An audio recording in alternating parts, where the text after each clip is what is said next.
Thank you. Thank you very much for your business. And good morning. You're listening to the Big Dog, WIFO-FM in Jessup, 105.5 with your FM dial. Good morning. Butch Hubbard here with you. Monday morning leap day. That's right. Leap year this year, February 29th. A day we only say every 4 years, but you got an extra day this year to do something. So what are you going to do with your extra day today? And let's see here. We've got all kinds of good stuff coming up soon. We've got world famous Butch and Bob show. We've got news from Fox News Radio, news from Georgia News Network, and starting at 9:03 today, the best of most country music all day and all night right here at 105.5 FM. Sunny today, good-looking day today here in southeast Georgia. Sunny today, high today near 75 degrees. The Omaha river level's at 10.3 feet and steady. Currently here in southeast Georgia, we have 38 degrees here in southeast Georgia. It is now time for the world-famous Butch and Bob Show, brought to you by Mike Birch Ford in Blackshear, by Jessup Premium Storage out here on the Waycross Highway, and also brought to you by Parker Insurance and Realty, located on Macon Street in downtown Jessup. Good morning, Bob. Good morning. How you doing? Good. Good? Just disappointed that Sly Stallone didn't win last night for Best Supporting Actor. He got shafted. I know he did get shafted. Sly should have won that. I mean, everybody in the doggone auditorium went, oh, no. You just feel the disappointment when it was announced. You can see the disappointment in his face, too. It's like, okay, whatever. Everybody told us to win, didn't win. So. Yeah, he should have won. Sly should have won. The man made millions for Hollywood, for Pete's sake. Can they give him an Oscar? Everybody said it was his best performance ever. Yeah, better than his first Rocky, where he got the Oscar. It was a great movie. The kid that played Creed, Michael Jordan, he should have been nominated, but he wasn't. He wasn't even nominated. Yeah, he played a good role as well. It was a good movie. Creed was a good movie, but Sly Stallone should have won. I'm very upset he didn't win last night. In my mind, Sly won. I don't care what those voters said. Ruined my whole night. And Revenant should have won for Best Picture. I saw that movie Spotlight, and Revenant, not even close. Revenant was the best movie of the year. I thought you might like Spotlight, since it's about journalism and how staying in there and staying on the story, you get the truth out. I mean, it's not a good truth; it was an ugly truth, but still, it was a good as a journalism, you don't see that much anymore today. Journalists just staying after a story. Well, it's like all the Presidents of Men, Woodward and Bernstein. But anyway, I'm just telling you, I saw both movies. Revenant was better. Okay. All right. Well, and everybody thought that movie was going to win, too.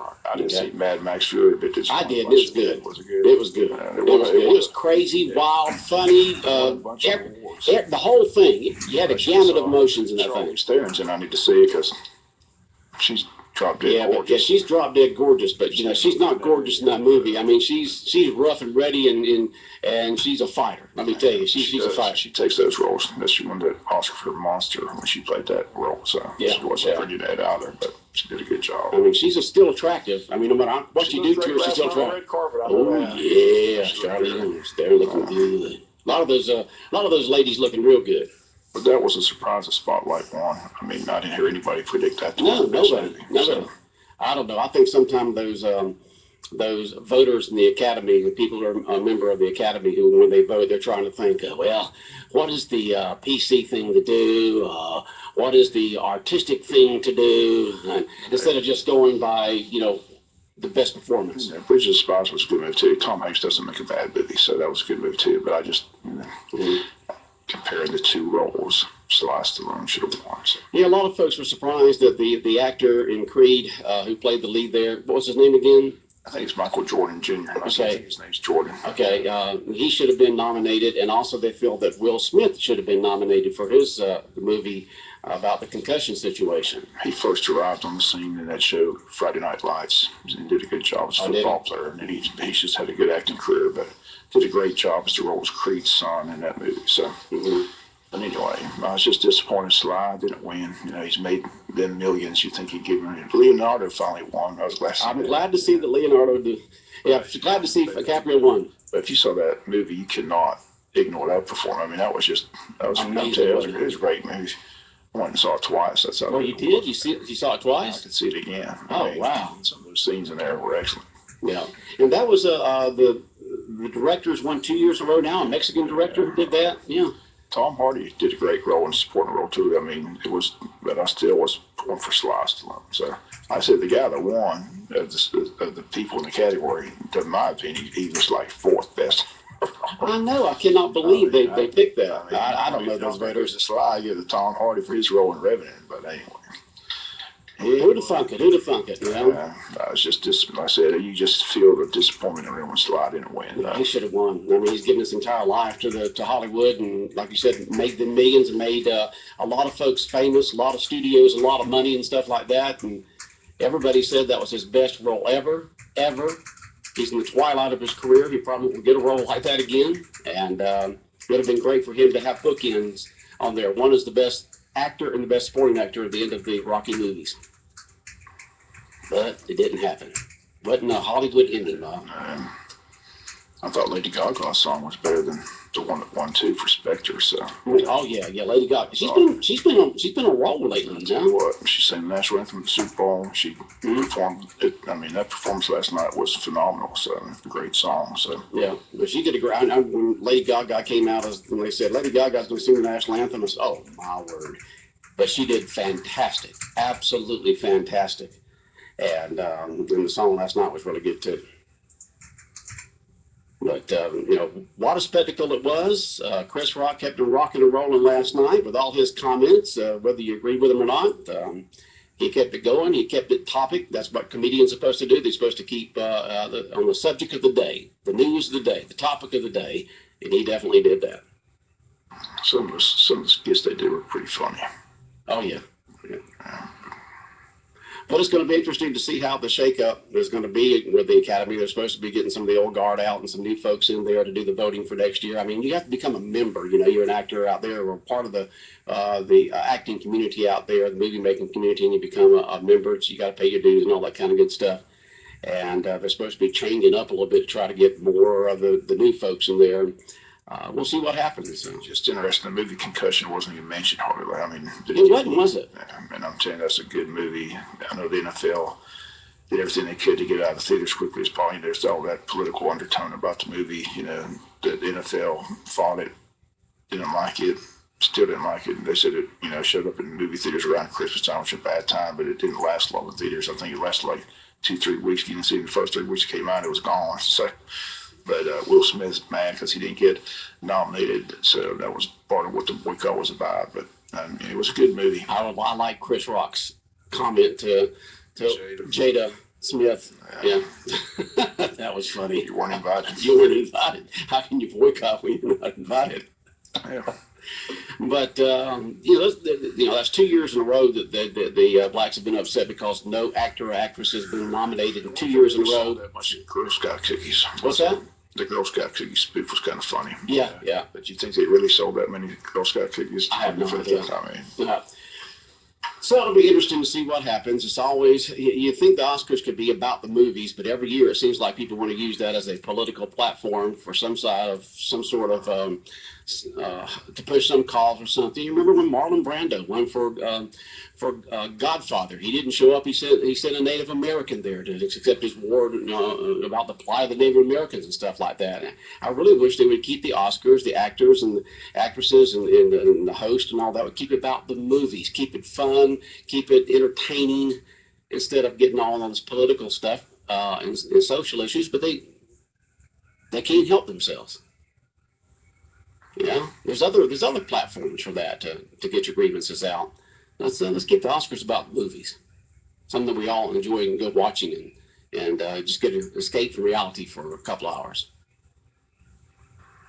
But that's my opinion. But it won't happen. They'll continue to use the Oscars. All those folks out there will continue to use the Oscars as a way to get their political, social views across. And boy, that one director just slammed Hillary. Whew, man, just slammed her, just threw her on the mat and just stomped on her. And that comments he made. But that's just the way it is. Just the way it is. But it's fun watching all those actors and actresses and all the folks get all dressed up and talk to the reporters along the red carpet and just have a good time just doing that. I kept on seeing all those folks go, and I said, well, how big is this theater? And it's pretty big inside that thing. It is pretty big. Well, let's go to something a little more local here. The Wayne County girls basketball team got behind the 8 ball, but came out storming in the second half. Couldn't score quite enough points. Defense held them. Just couldn't quite get there, Bob. Yeah, if they had a little more offense in the first half, or if Mia Hyde doesn't get in foul trouble again, no telling. But like I said, they played extremely well coming down the stretch, made it very exciting, tied it with under 2 minutes to go. And like I said, it was anybody's game at that point. But veterans, to their credit, hit the free throws and held on, won the game 28-24. But a good showing of Wayne County support up there. Again, it was nice that the school provided the transportation. There was a $3 bus ride up and back. They had 3 school buses of kids. Oh, I didn't know that. So that was a good thing by the high school. So I think the kids enjoyed it. It was a tremendous showing by Wayne County. So tough loss, but again, just a great season, historic season, and they have nothing to be ashamed of. So it was just a lot of fun, but it's been nice to play Thursday for that state title. It'll be Veterans and America Sumter, and everybody's picking America Sumter to win. They're the odds-on favorite. But Liberty boys play Thursday night as well for the championship. They'll play Jonesboro. Stuck around to watch that game against Lithonia. It's just fun basketball to watch if you want to see Liberty was doing good. Liberty County's the real deal in boys basketball. They've only lost one time. They lost during the early part of the year when some of their football players were still out playing football against Statesboro. So I think they're 28-1, 29-1, something like that. They're on the roll. So, but look for them to win state title Thursday night against Jonesboro. And that's in Quad A, right? Quad A. Those are 2 Quad A games. The girls' games, Veterans and America Sumter. The boys' games, Jonesboro and Liberty County. Again, Wayne County and Liberty represent our region well. Both made it to the Final Four. Yep. Liberty goes on to play for the title game. So, but Richard LeCount and those guys, they put on a show. We got a chance to interview Richard LeCount, and he's got another year, senior year next year. He's already committed to play at University of Georgia. Got a chance to interview him during the halftime of the girls' game, and he talked about he's going to play he's going to play basketball and football at Georgia, which is good to know. And he's going to help out the basketball program as well up there. But looking at him as free safety and kickoff return, punt return man, but just a very talented athlete. Again, he's got one more year at Liberty, but then he heads to Athens after that. He's already committed. So he's a junior this year. He ended the interview Go Dogs. So it was just appreciate him taking time to be with us on the halftime show. It was a good interview and just a good kid. And wish him the best of luck Thursday night over there in Macon, Georgia. Hope they bring home the state title. I think it'll be the first state title Liberty County's high school ever won in anything. And they won't be in our region next year, will they? They will not be in our region next year. We're moving up to 5A. Right. Okay. So any Savannah teams make it this year in AAA or 5A or anything? Jenkins is playing for a state title for 2nd year in a row. Okay, Jenkins. Okay. That's the only team I saw left. No Savannah High, no Beach or anything like that? No Savannah High, no Beach. Okay. All right. Well, it's just been keeping up with the high school basketball there. Now, Wayne County baseball, what's up with them for this week? We got Tuesday and Thursday. Tuesday at Ware and Thursday slips my mind. I know there's a Tuesday and Thursday. Tuesday and Thursday. All right, Tuesday and Thursday, the Wayne County boys baseball team played. And how did they do over the weekend? They beat Statesboro 9-8 Friday. So isn't that something? You lose to them, and then you get here big time. You go up there and you win by 1 run.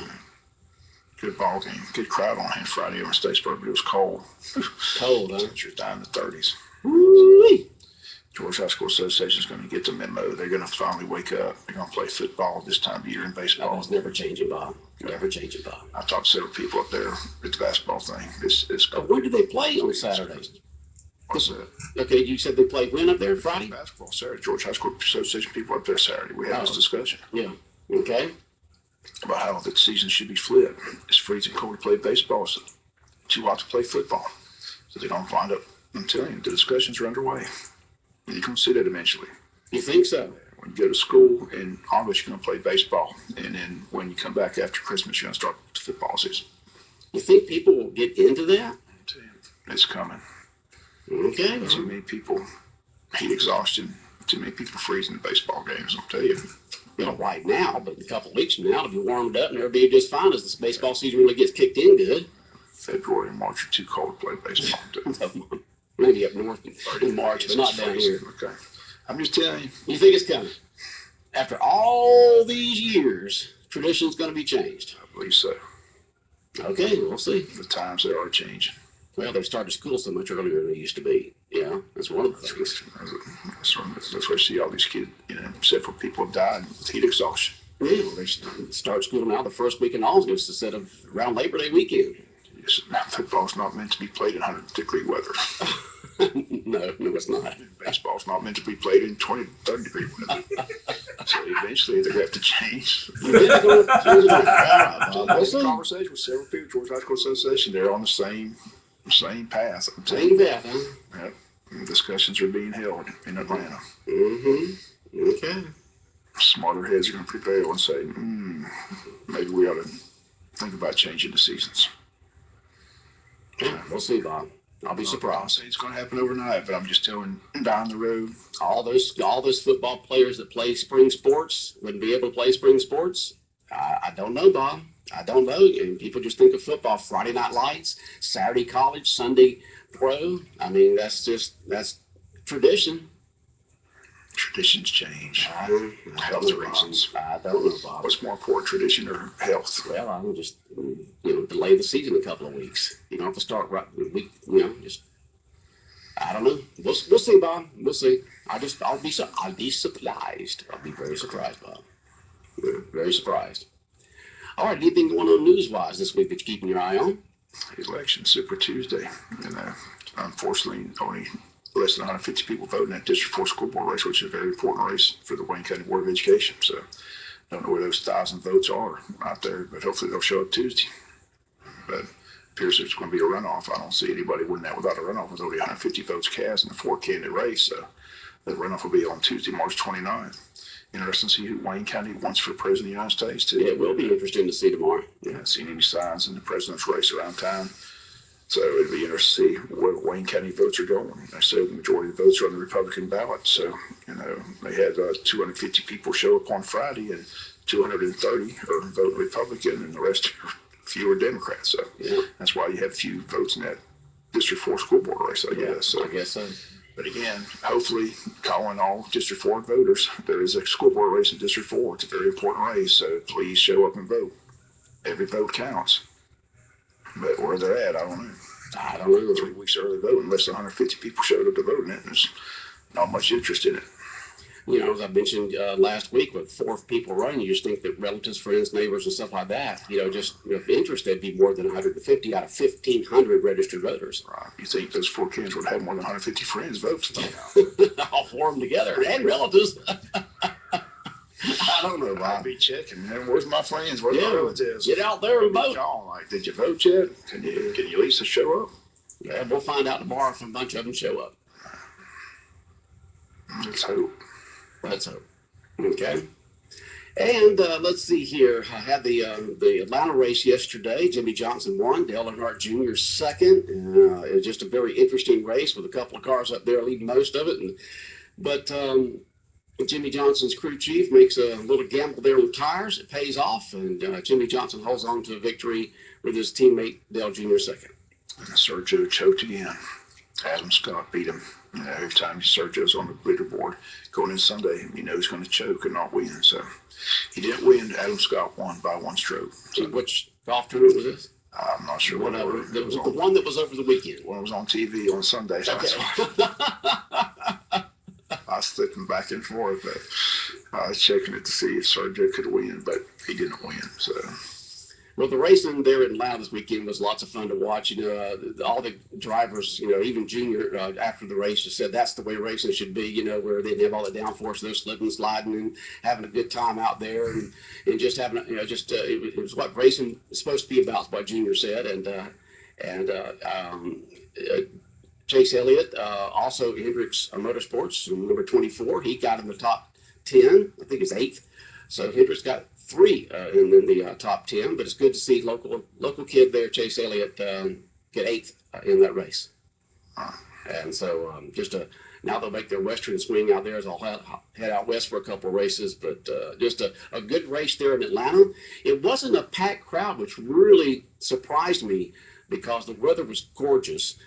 Daytona was sold out. People are excited about the new packages this year for these 1.5-mile tracks. But it's just they weren't packed. But it'll be interesting to see if Atlanta goes the same way as Daytona did by putting in chairs with backs, making things more comfortable, more tech friendly and stuff like that. You have to make a venue that folks want to come to more than just the event itself.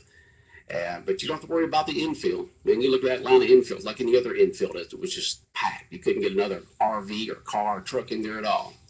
But I wish Atlanta had two races like they used to, but that's it until next year, until next March.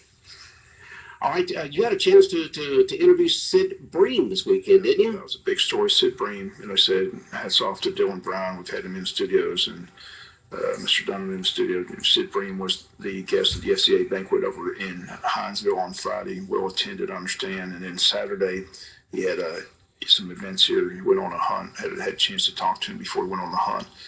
And then Sunday he spoke at Calvary Baptist, which I had a chance to see as well. Did a good job. But anyway, had a chance to talk to him. I said he broke my heart in '92, made all you Braves fans excited. And everybody's still here, Skip Carey going, Braves win, Braves win, Braves win. But it was a pleasure to meet him, get a chance to interview him. At length, the interview going to run at the Martin Sports. We're going to run it right here now. And again, had a chance to talk to him on Saturday before he went on a hunt out of Festus Carter's land. But anyway, here's our interview with Sid Bream this weekend.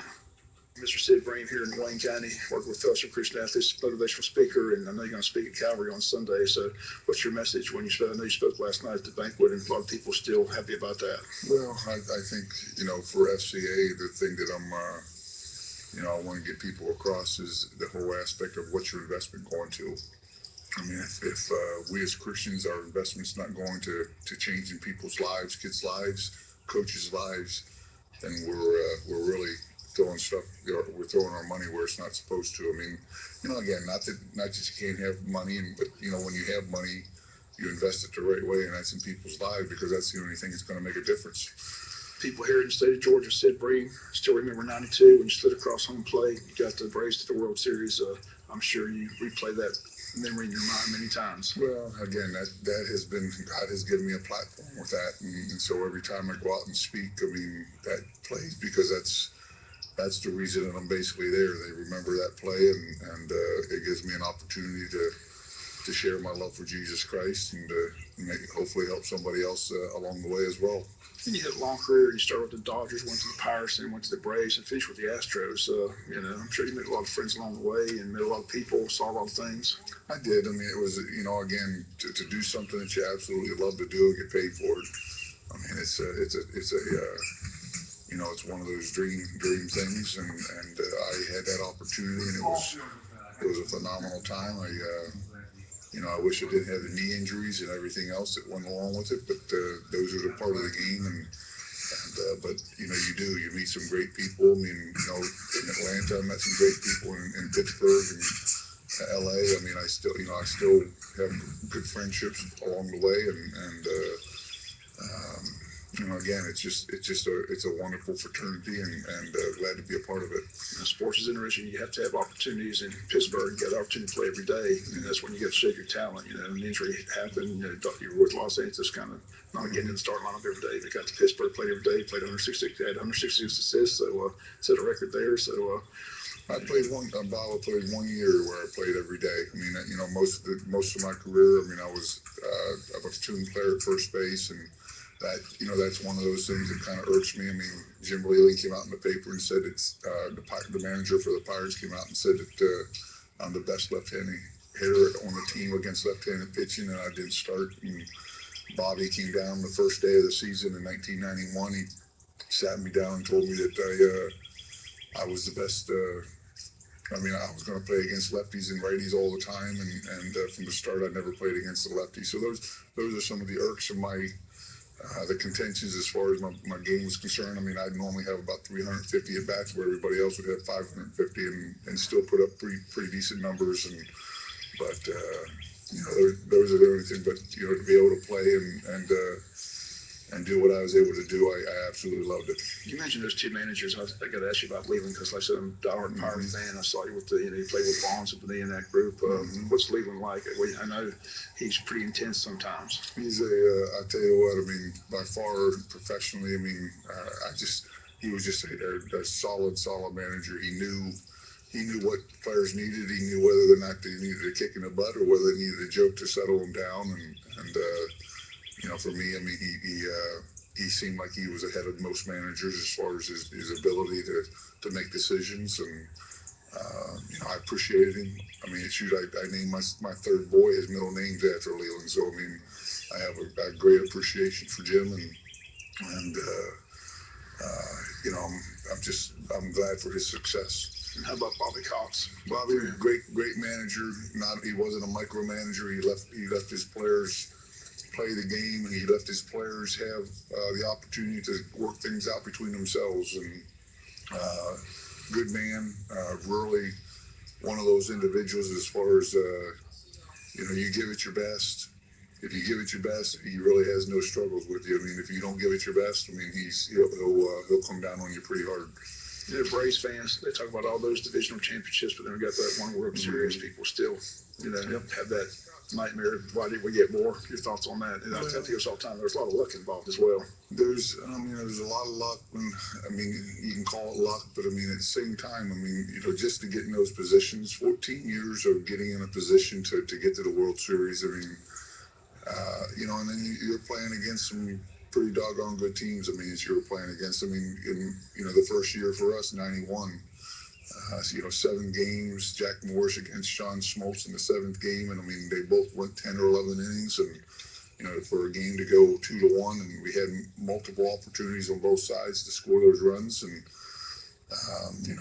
the 92 season, Ed Sprague. We think we were going up to Toronto 2-0, and Ed Sprague hits the home run at the last inning to tie it up and move us, go ahead, and kind of deflated us a little bit, and it's just, it's a neat game.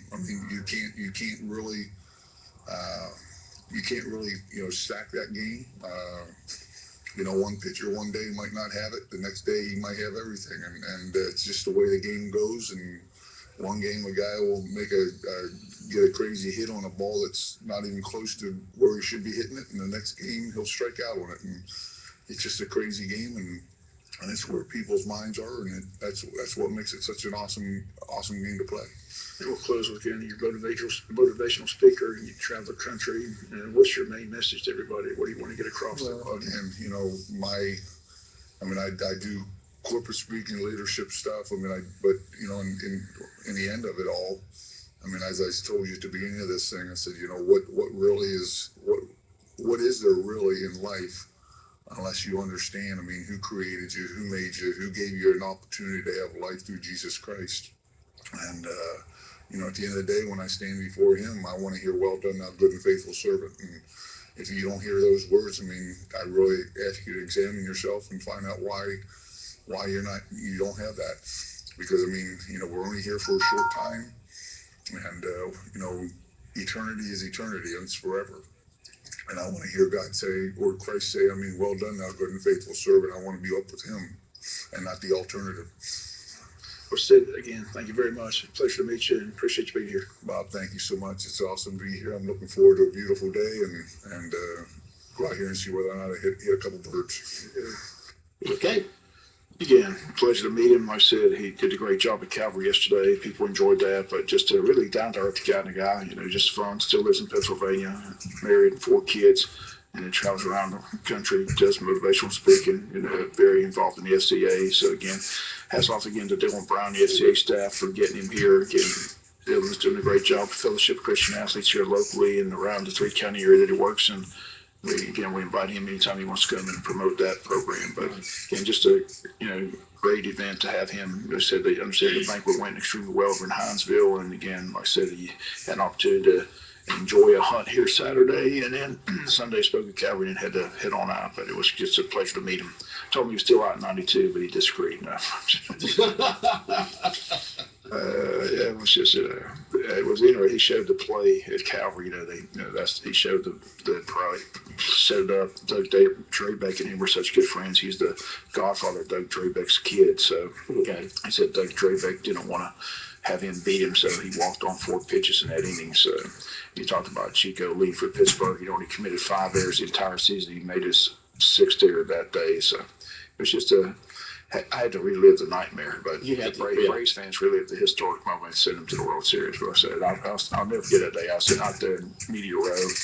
Pittsburgh had a 2-0 lead going to the bottom of the 9th inning. I know for sure Barry Bonds and company's going to the World Series. They've been knocking on the door so many times. This was the year, and then that race, made that miracle comeback in the bottom of the ninth, and Sid Bream comes chugging along. It was interesting. He said that Skip Carey kept yelling on the radio, "Get a pinch runner in for Sid Bream, get a pinch runner in for Sid Bream." But he said Bobby Cox knew how fast he was because the other guy on the bench was a backup catcher, and Sid Bream's, they had a race, and Sid Bream beat him in the race. So Sid Bream said that Bobby Cox knew he was faster than anybody else he had on the bench. So, but he was chugging along. Yeah. He was moving. All right, great interview there with Sid Bream, and I know that you enjoyed your visit with him. That was good. All right, Bob, you have a good day. All right, the world famous